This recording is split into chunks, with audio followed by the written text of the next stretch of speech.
So this meeting is being recorded. So if you don't want your face to be on the recorded thing, you can turn off the camera. If you don't want to be heard or seen, again, you can just turn off everything, or you can just unjoin if you have so much to hide. You don't have to be here, people. So I'm really, really happy and excited. Welcome, everybody. Welcome, Allegra. Allegra and I go way, way back. So it's Dr. Mallerou and Dr. Hadida now. But when we were, what, 20? We were, yeah. Back in the day, we were together in Oxford, and she, I think she just put us all to shame with her fantastic career. So I'm really, really happy to welcome you here. Most of the people, as you will see on the right, most of the people are from Greece, but we have a lot of people from all over the world. Normally, we have the fans from Turkey and Singapore and Australia. So can you see the chat, Allegra? Yes, of course. Yeah, and I'm seeing, I'm impressed. You know, I don't know. Wow. Fantastic, fantastic. Great. So there are still people joining in, and I have to admit them because of this new Zoom thing that, you know, security, cyber thing. So I would like to shortly introduce you, or if you want, you can introduce yourself and you can say what you do in Cambridge. I know you're an associate professor in Cambridge. I know you sometimes run the Creativity Lab. So my name is Allegra. As Nancy said, we go way back. We studied together when we were young and beautiful. And, you know, time has, it was like about 5 years ago, okay? And since then, I did a PhD in Paris, in HEC, in strategic management. I am now an associate professor at the University of Cambridge Judge Business School in Cambridge, UK, in England. And I am a fellow of Magdalen College. Now, my areas of research are strategy and decision-making, mostly in the creative industries. So I do work on cinema, music, television, streaming, theater, all those different things. I do work as well on, and I write papers on creativity and improvisation in business. And I write on temporary organizations, so project-based organizations. Tell me, how is the lockdown thing going on for you? I know that you left Cambridge because students were fleeing, and you're back in Paris, right? It's an interesting situation. I did leave Cambridge as well. I'm currently in lockdown at my parents' place in Paris, you know, holding the fort for them as they try desperately to come back from traveling abroad. Unfortunately, all the flights have been cancelled, and they were caught in the middle of this pandemic craze. Cambridge is it's a little bit. I mean, it's a ghost town at the moment. We almost overnight we pivoted to online education. We stopped having face-to-face contacts. The students who could go home, we asked them to leave and go home and be with their families. Those who could not go home because of lockdowns in their countries and because they were worried about possibly bringing COVID-19 to their parents or their relatives or their friends, they are staying in Cambridge. We have taken measures in every single one of the colleges to help them with their self-isolation. We have developed a buddy system, for instance, whereby, you know, we are fellows and students alike. We check on each other regularly, making sure that we're okay, making sure that we're not alone in this. And we are also, you know, we made sure as well within the college accommodation premises that there's room in between them, and they've got some safe spaces to study as well as their room, the room where they're basically staying and sleeping. So it is a unique situation. I don't think I've never seen anything like this before. We are trying our best to cope with it. But, you know, frankly, people are dying, and people are, you know, all of us around us, we've got people we know who are having massive health problems at the moment, massive economic problems, losing their jobs, not knowing what's going to come next. So it is, I know we're frankly, I'm doing well. I'm doing well. I mean, I have no right whatsoever to complain about the situation given what's happening in the world at the moment. Good. Actually, on that, let me just brag about us Greeks. We did really well here. We have really shown the way. You know, we reacted really fast, so we have a very low mortality rate. But I'm going to leave COVID aside because we are here today to discuss about the day after, because this is going to come to an end. The world isn't, but this is. So I would like to pick on your brain and have you share with us your thoughts about the day after and what that will mean. But before we go to the day after, I wanted to ask you something that I had in the questions. People send me questions to ask you. So I wanted to go into this strategy thing. So what you advise people, you learn them to think strategically, right? So can you explain a little bit what that is? Because we have a lot of entrepreneurs. Everybody that's an entrepreneur or a solopreneur or has a little business or a big business, please write it on the comments for Allegra to see. So we really have a lot of people there that are struggling and are having their own business. So what is strategy for you? What is this thing called strategy? Oh, well, that's an interesting question. That's a question I've basically spent my life trying to uncover. So I would say for me, I mean, the simplest definition of strategy I can think of, now without going into the scary details of the literature and then the differences between business and corporate strategy and all those things, for me, strategy really deals with answering 5 basic questions. Who are we as an organization? Where are we and what's happening around us? Where do we want to go? And how are we going to get there? That's it. So who are we? Where we are as an organization? Where are we and what's happening around us? Where do we want to go? And how are we going to get there? And strategy gives you concepts and frameworks and models to help populate those different boxes, to help answer those questions. And the beauty of strategy is that, you know, once you know the frameworks, once you know the logic of the concepts, once you use them in a relevant and practical way, chances are that, you know, answering those questions, I've got feedback on the, no, okay, good. If you answer those questions in a sensible way, unless of course there's a alien invasion or a zombie outbreak or a bloody pandemic happening in your life, you will be successful. Your strategy will lead you to success. Well, that's a really, I love that, because when we were studying it, it was more complicated in my head. But this is a really nice thing for everybody to remember, whether you have a big business or a small business. I'm looking on the comments and I see entrepreneur in shipping, Hadida. I see Soteria, my own business. I'm a businesswoman.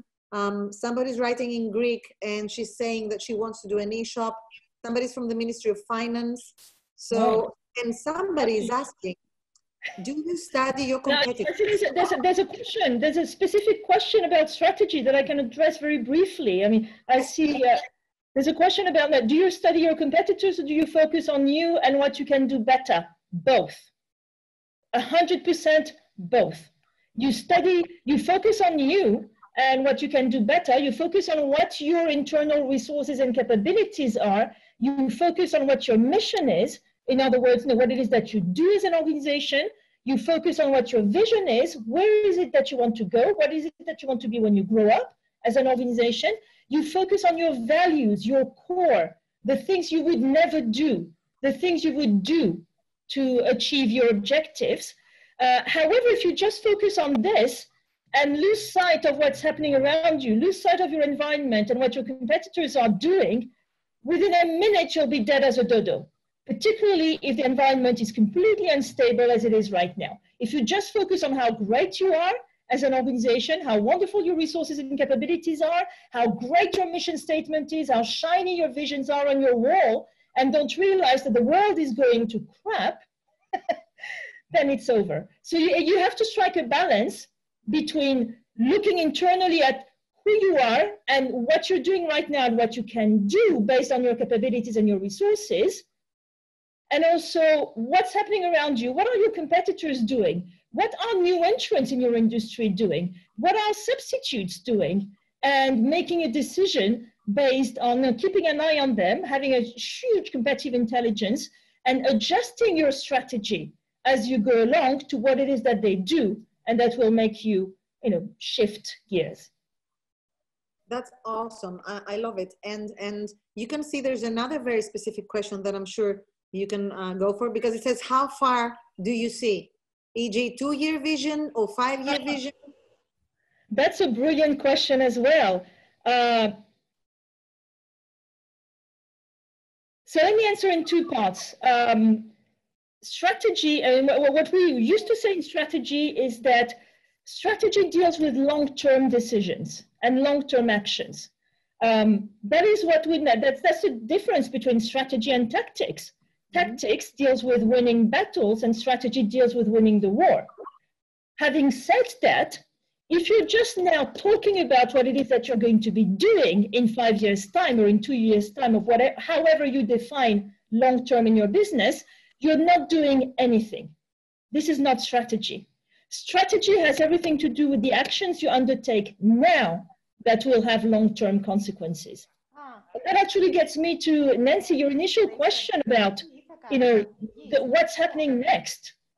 And I must say, what's happening right now is extremely distressing to many people. We're getting into modes of working, modes of interacting that are completely alien to most of us. You have to make decisions, and most of you, I see there's an artist posted on the chat that she used to work in restaurants and she can't anymore because restaurants are closed. So how do you make a living when you're a temporary worker and you don't have any contracts anymore? This is terrible. This is a horrible situation to be in. The long-term horizon has shrunk dramatically with this crisis. However, you have everything you do right now, even if you're in survival mode, keep an eye on what's going to happen next. Because your decision, your actions now will determine, your short-term actions will determine your long-term decisions, and they will determine what happens in the future.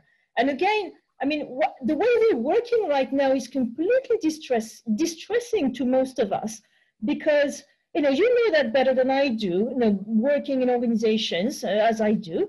The important things do not happen in meetings in organizations, do they? No. They do not happen in, when you're one-on-one with your boss. They do not happen in those spaces. Important discussions, important encounters in organizations very often happen in this liminal space in between the meeting space and your desk. They happen in the lift when you meet a colleague you haven't seen in a long time and you go, hey, this is great to see you. How have you been? What are you up to? What project are you working on? And you suddenly realize that their project and your project are actually quite similar and you can work together. They happen when you get a phone call out of the blue from a friend you haven't seen in many, many years saying, hey, I'm doing this Zoom thing with my fan club. Do you want to join? They happen when, in my case, when you meet a student in the corridor and you realize they look distressed and you sit down and with them and you talk to them and you realize that there's something really important happening in their life that they would never share with you in the classroom or, even in your one-on-one meetings. So the technology is great with what's happening right now because we can actually see each other and interact with each other virtually. But we're losing this liminal space where the real interactions and the blank space in between the different boxes within the organization. This is where the action normally happens, and we've lost that.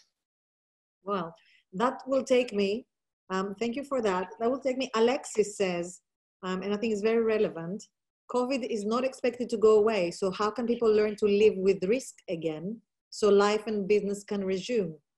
And let me just give a little parenthesis. Yes, please go. To say that we are lucky here. I consider myself very lucky that the people that are here today and that are part of my community, we all share something in common, which is this no fear, nothing will stop us. We want to proceed. We want to evolve. We want to move forward. So I just want to underline what you just said about the actions we're taking now will define how we will cope with the day after in COVID or in whatever. Because I see a lot of people, you know, just freezing now. They're just doing nothing.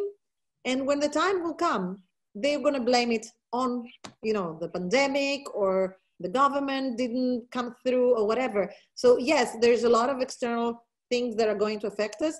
But I think that what we do right now and the fact that there is, I mean, it's Friday night. It's not like you would go anywhere. It's a bloody lockdown. But the fact that 116 people have showed up in something that is not the native language. There are people from Australia and I saw people from everywhere. We're going to have a look at it later. There, from Perth. So it's so important because that means that they are the ones that are ready to take what you're saying, which is very important, and do something with it so that the day after comes out brighter and shinier. Yeah, I mean, I totally agree with you 100% with one slight nuance. Mm-hmm. I would say it's okay to be afraid. Sure. You know, embrace it. It's okay to worry for our loved ones. It's okay to worry for our dependents. It's okay to worry for our friends and relatives and our colleagues. These are scary times. Do not, do give you I don't know if it's a luxury. I'm not a psychologist by training, but no, it is, do not punish yourself for feeling worried and being fearful. I mean, real courage is not having fear. Real courage is facing the fear and moving on with it. See, there's questions around, you know, what's happening after COVID-19. I'm not a medical doctor, and I'm not a real doctor. I just have a PhD in social sciences. So what do I know about those things? You know, I can't, there's literally nothing I can say about what the future will like, but. Yes, I disagree. You have studied social sciences. If you can tell, if there's anybody that can have a hint on how the society will react to that, I think it's much more you than everybody else going on the media and throwing their opinions around. So your opinion is very interesting. I'll tell you what I can say, because I'm not a sociologist either, but I'm just a strategist, you know? What do I know about life? There's something I would say though, I've seen things developing in the past month and a half that I think are quite interesting. And I would say, apart from what I said before about this, you know, short-term actions determining your having long-term consequences, there's three things I think that are quite important happening. The first one is flexi work. Mm-hmm. Now, all of a sudden, organizations are realizing that, lo and behold, they can have productive employees working from home. And they don't need to have people coming in the office, working 9 to 5, you know, filling in the presence cards. I mean, obviously, there are some jobs that you can't do at a distance. But most of what I see on the chat here, most of what we do, some part of it can be done at a distance. And I think this is one of the things that are likely to stick after the current crisis, once we've weathered the current storm and are moving to the next phase of our organizational life. Flexi time, this idea that maybe organizations will realize that it's okay for their employees maybe to work 1 day, 2 days a week from home, not having to come to the office. And that will have huge consequences in terms of employees' stress, provided, of course, that the kids are at school, right, and not at home, and that you don't have to homeschool them at home. Everybody has a closet. Yeah, they will have a huge effect on stress. That will have a huge effect on the commuting time, the time people waste in the commute. That will have a huge effect on congestion in the public transportation going into the city centers. That will have a huge effect on what the city centers look like. That will have a huge effect on productivity. Because once we stop worrying about our loved ones, our productivity is likely to raise when we're allowed this freedom of being able to work wherever, whenever, and with whomever we want in some ways. So this is one thing I see evolving in the future. The second thing I see evolving is business travel. Ah, We are doing far too much business travel at the moment. And, you know, most of, you know, even recently, I was asked to get on a plane for 24 hours to attend 2 meetings. Those 2 meetings could have happened online, yet I had to physically travel, get on a plane and do those things. I think we are going to see more of a mix between in-person interaction, which is absolutely necessary. I see some of the comments on the chat. Yes, we want that. I mean, we are gregarious. We are a gregarious species. We love being with each other as human beings, and we can't lose that. We can't lose the magic of touch and, you know, a non-verbal communication, signals that you don't really get from a Zoom meeting. But maybe we'll reduce our carbon footprint and the amount of time we spend away from our loved ones and families in the aftermath of this crisis. And the other thing I see developing as well is I see that one person commented that they are creatives and artists and everything. In the field I'm studying and I'm quite interested in the performing arts and in cinema, there are huge uncertainties in terms of what's going to happen next. Will people go back to theaters? Will people accept to be confined in a small space to watch a movie together, which is an essential component of the experience of going, you know, this kind of communal experience of going to the movies or going to the theater? Will we lose that entirely? If we social distance in the theater, will the movie theaters and the theaters and the opera houses make enough money to be able to sustain their activities? I must say personally, the silver lining of this crisis has been the amazing innovation and creativity that I've seen in the arts, in the performing arts, dealing with the crisis. You know, organizations like my good friends at the National Theatre in London, putting one play online for free on YouTube every week for everyone to consume. This has been a delight. The Royal Opera House has been doing this as well. I think the Globe Theatre, Andrew Lloyd Webber has put Phantom of the Opera live for 48 hours last week. This is amazing. The way artists, musicians, actors are now interacting with the camera and maybe creating a new form, a new art form around this crisis is extremely interesting as well. And hopefully some of it will stay on. The way we consume content has changed. I don't know if you've seen that Netflix gained 16 million new viewers in the past 3 months. This is considerable. This will, of course, depend on how long the crisis is. But there are some things changing. So new forms of performance, new forms of interacting with each other. As I mentioned before, the population I'm really worried about are the temporary workers, the people who go from one contract to the next, the freelancers. Because, you know, as an actor, you can probably, or as a musician, you can probably find ways to still perform, even though you don't have a live audience. If you're, you know, building sets for the theater, or if you are, you know, a repairman, or if you are a sound engineer, this is going to be much more difficult. And frankly, I don't know what's going to happen here. So we may have to rethink, you know, what's going to happen after the COVID-19 era. Hopefully, we will start to rethink the importance of our respective contributions to the economy, to the community in which we live.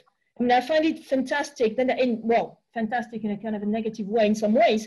You know, 3 months ago with Brexit in England, the whole discourse was about, you know, we have to get rid of those unskilled workers. Anyone who doesn't make this amount of money per year is not qualified. As it happens, those unskilled workers are the nurses, they're the junior doctors, they're the cleaners. They are the people who are keeping the economy going and are saving lives at the moment. I do sincerely hope that at the back of this crisis, their job gets seen. You know, we stop clapping. I mean, in Paris, we clap at 8 p.m. every evening. We go on our balconies and we clap for them. We need to do more than clapping. And hopefully the economy can be rejigged. We can have a reset of what's happening in the world right now. And, you know, it's interesting what we're seeing here. It seems to me that with this crisis, we see the best and the worst in organization and in people emerging. And that's quite fascinating. Going back to strategy, the best CEOs, I believe, the best strategists will find ways to design or perfect or tinker around new business models and new ideas, because the old ways of doing things do not seem to be working anymore. And we have to revise that. And I have great hopes that at the back of this crisis, we can all understand the importance in the world of business, the importance of empathy, of kindness, of togetherness, which are things that we seem to have lost in some of our interactions with each other. I agree with you. I wanted to pose you when you said, well, I wanted to pose you at so many points that I wanted to discuss. Please pose me. I've spoken far too much. Guys, everybody else, please mute your mics because we hear the background noise. So I do agree so much with what you said, with the issues that are coming up for the day after, especially in a country like Greece, where we have, we have les hôteliers, what do you call it in English? Hospitality. The hospitality industry, yes, the hospitality industry is hit really, really hard. Yeah. There's a lot of things, but there's one thing that I see, and I wanted to tap on your creativity insight. I think that, as you said, we have been very, very creative in how to get together, how to interact. So you see, even my father is now, I don't know if you remember him, my father is now in his 80s, late 80s. I mean, he's old. And it's the first time that he said, give me that square thing where I can see your face. I suppose that was a tablet or something. But we're getting, as a species, very creative on how to interact, because I think this is on the basis of our existence. We need to be together. Now, I agree with you that it's going to be very interesting to see how creative we can get in channeling this into revenue streams and creating different revenue streams. I'm concerned as well for the people that are, the ones that are unseen, but they're holding the economy.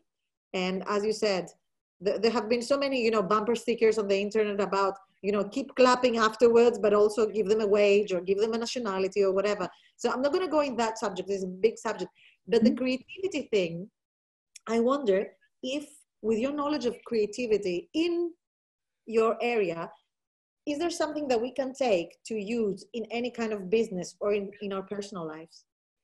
Is there any tips or strategic or tactics that can keep us creative? Because when you lose your income, the truth is there is a moment where you get really scared and then you get courageous and you go out and try. But it's easier to say it than to do it if you have your family to feed. Of course. Of course. And again, I mean, these are scary times for everyone. I mean, for some people more than others, for entrepreneurs, mompreneurs. Ladies, I don't know how you do it, running your business, having children at home at the moment when the children are not at school. This is terrifying. This is so much work. This is more than double the work and everything. I would say in terms of creativity and everything, and Nancy, you're laughing. So I know you're enjoying this, but you're probably the only one. In terms of creativity, I think this is a great opportunity as well for us, not just entrepreneurs, but also all of us. I mean, it's the same for us as an education institution. This crisis gives us an opportunity to just pause and really think in terms of what is it that makes us irresistible? What is it that makes us unique? What is it my products and services and the experiences I give?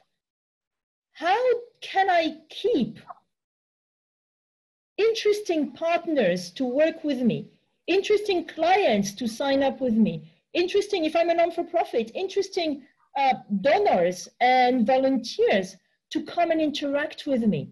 And I think this is a great creativity kind of reset exercise in some ways, to just pause and think, so this is my hack, basically. This is one hack, one creativity exercise.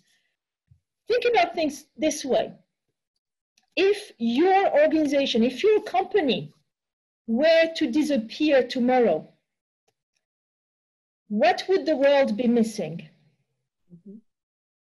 Frankly, I mean, if your organization, your non-for-profit, your entrepreneurial venture, your multinational company, the Ministry of Finance, if they were to disappear tomorrow, what would the world be missing? I mean, unfortunately, the answer to this question for most of us is not much. If we were to disappear tomorrow, the world would continue as it is, thank you very much, and would be forgotten in about 50 seconds. So now you can turn the creativity exercise of, what would the world be missing into a strategy exercise and think, if my organization were to disappear tomorrow, what should the world be missing? And that is going to be a great exercise to reconnect with your values, reconnect with your vision for the organization. What is it that you want to achieve? What makes you get out of bed in the morning, particularly in those times, as someone said, and not only don't we have working hours, the days blend into each other, right? I mean, I have no idea which day it is today, to be honest. Every day looks like the previous one. I'm completely confused. I don't even know which month it is. So what should the world be missing is a great reset strategy exercise to really focus on what's essential and create or reinforce this competitive advantage that keep people coming to you even in this time of crisis, and will get people to come to you again and come back to you once you get back to business at the other end of this crisis. Well, I will challenge you on something, because well, you know me. So the thing is, when we ask ourselves, what would the world be missing? This is my battle, this is my mission. Because when you just, do the shoulder thing and you say, the world is not missing much, I disagree, you see, because I don't think the world will, if I disappear, or if you disappear, the education system will go on. People will go on doing what they're doing. But I think that this world is going to be missing our unique energy, the value that we bring, not in the millions and the gazillions, but the value that we bring in the 10 students that are here, the 120 people that are on this call. And yes, everything is replaceable. So yes, you can replace everything with everybody, blah, blah, blah, blah, blah. But at the end of the day, I do think that our unique value creates a collective value that cannot be disregarded. No, I mean, I think we were completely on the same page. I wasn't talking at the individual level of analysis. I was talking about organizations. And frankly, I mean, I don't know how you ladies and gentlemen are how familiar you are with, this is recorded, so I'm not going to name names, but I'm sure you can think of organizations that, frankly, if they disappear tomorrow, we wouldn't even notice. Oh. Now, actually, the other question is, do we want to work for those organizations and interact with those organizations? That's a good question. I'm not going to get there. That's a really good question, actually. That's a really good question. So somebody here is saying, what is your view on that? Like, if we get back in routine, isn't it possible to start again doing exactly what we did before COVID? What do you think? What should we ask you about the kids as well? I don't get the kids part. I think. Can you please elaborate?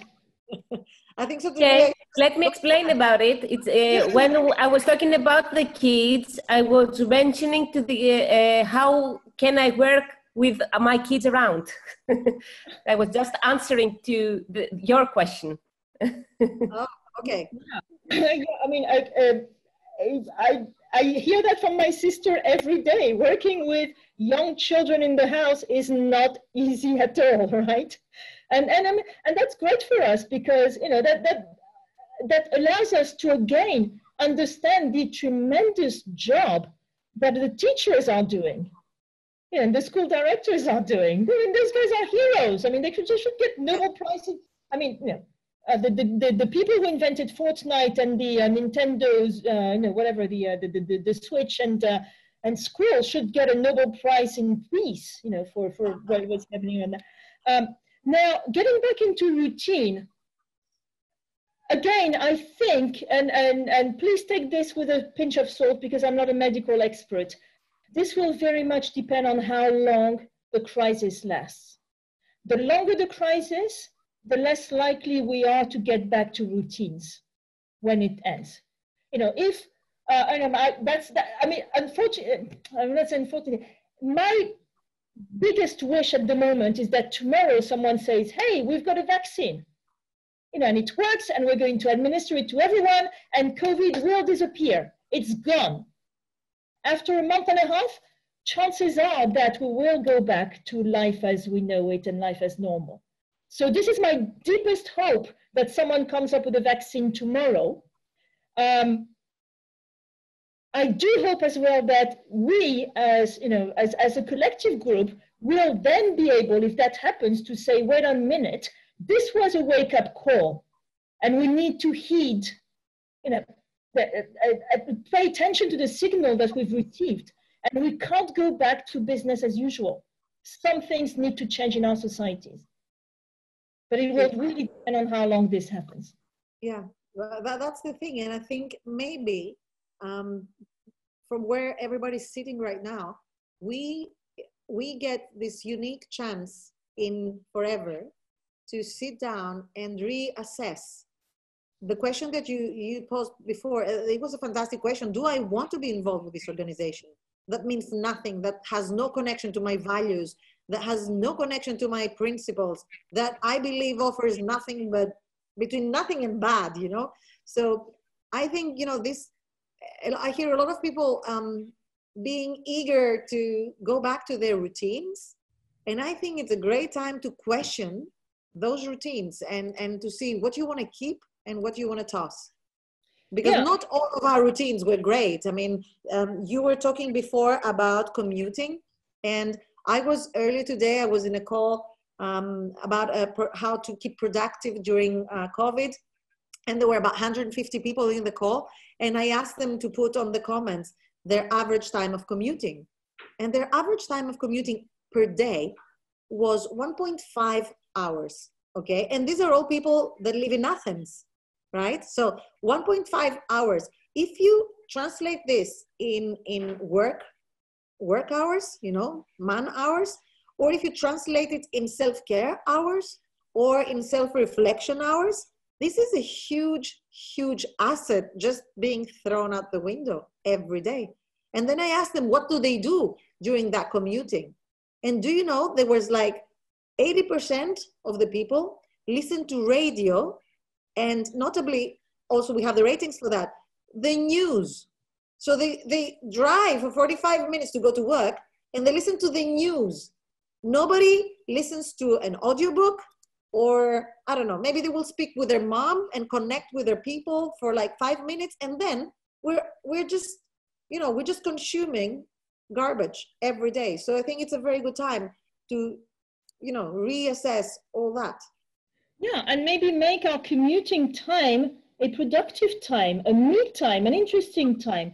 Because I'm thinking about, quite coincidentally, a good friend of mine, a colleague at Cambridge Judge Business School, Professor Joachim Menges, he just published a study on commuting, and basically saying that commuting for some people is great, because this is the space during their day when they can actually be in the zone and reflect. Usually it's people who are in public transportation, people who are driving out. It's not recommended that you go into your inner space when you're driving and just don't pay attention to the road. That would be a bad idea, people. But if you're on the bus, you can actually get into reflecting on your day, getting in the zone, preparing yourself mentally for the day ahead. So it really depends on your personality and what you do with this commuting time. And also, we have to realize that it's easy for us to say, you know, once this is over, don't go back to your organization if you hate those people, don't do this, don't do. But some people, I mean, it's a trade-off. You have to make a living. And some of us do not have a choice. And in that case, the question is, what can I do internally to change, you know, change, it happens one person at a time. Change the culture within my team. No, progressively change what is happening within the organization to make the powers that be at the top of the pyramid realize that, you know, we don't matter, as an organization, we don't matter much now, but we could be so much more to society and to our community. This is how you get promoted or fired. But if you get fired by doing something like that, definitely you don't want to be in this organization. Or just call Dr. Hadida, you know, and ask her to hire you. Yeah, you think I've got a research budget? You know what's happening now in higher education? No, I'm very, no. We're fine. We're gonna be fine. I just, one last question. If you, do you have the time? Can we keep you for a bit more? Great.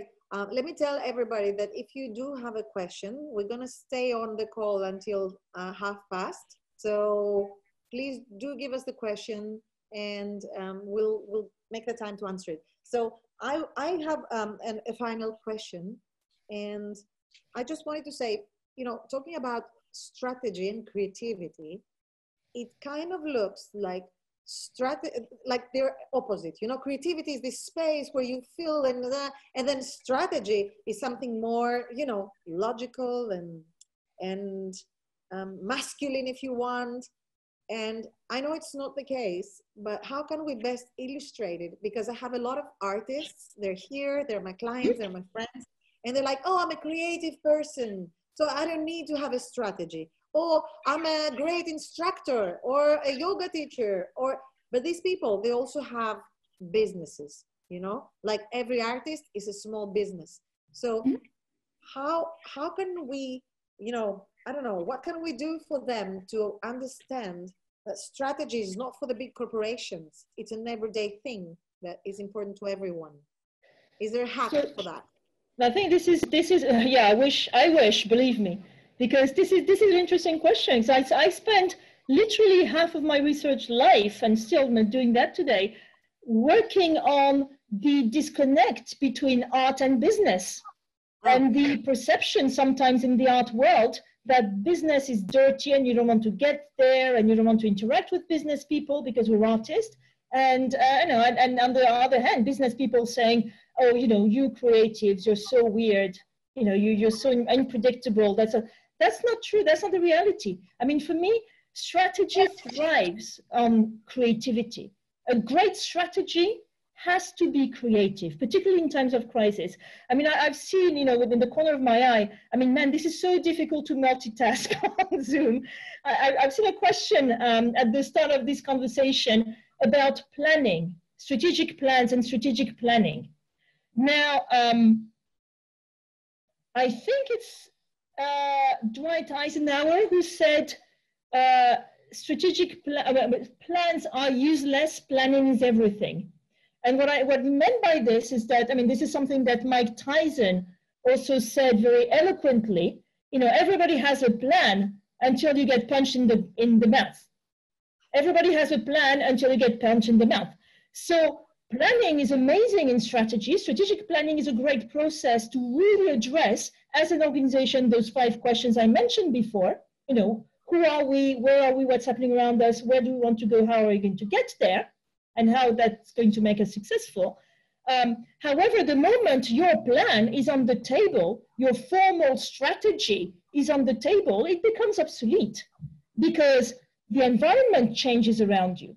Because internally, you know, people change around you within the organization.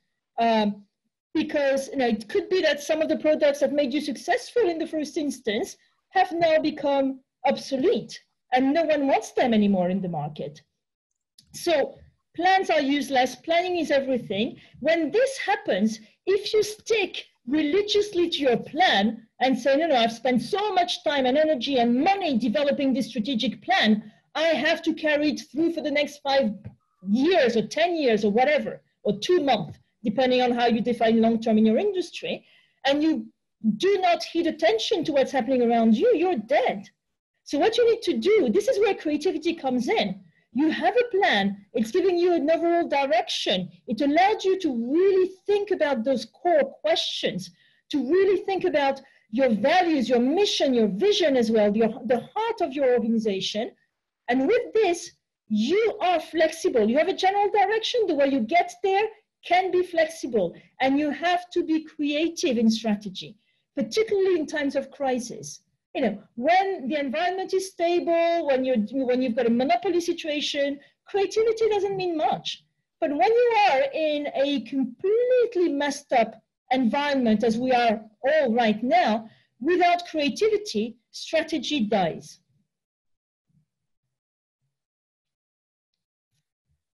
Nancy, you're muted.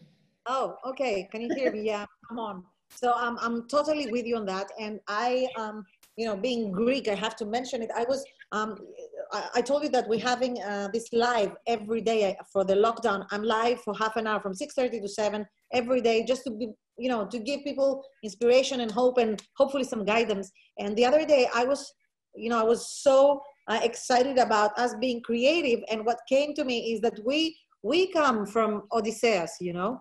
We come from this guy that they were sitting for 10 years outside of this beautiful, great, rich town that they wanted to conquer. And they couldn't do it by force. They couldn't do it by anything else. And then he was creative enough to create this Trojan horse. And that's what I think, that if we can have this Trojan horse for our habits that are bad, for our values that have been dislocated or disaligned or lost somewhere, then I think we have a very good chance for the day after. Guys, everybody, thank you so much for being here and for your wonderful, wonderful questions to Dr. Hadida. And I do hope we will get you back soon enough after that, and we can retest everything we said today. Thank you so much, everyone. Take care, stay safe.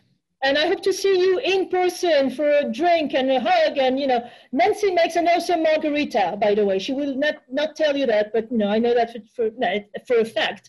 So I hope we will get to meet in person at some point. Oh, yeah. Oh, yeah, that's a good wish. Thank you so much. Thank you, everybody. Good night. Thank you, Allegra. Good night. Bye. Have a nice weekend. You too. Stay safe.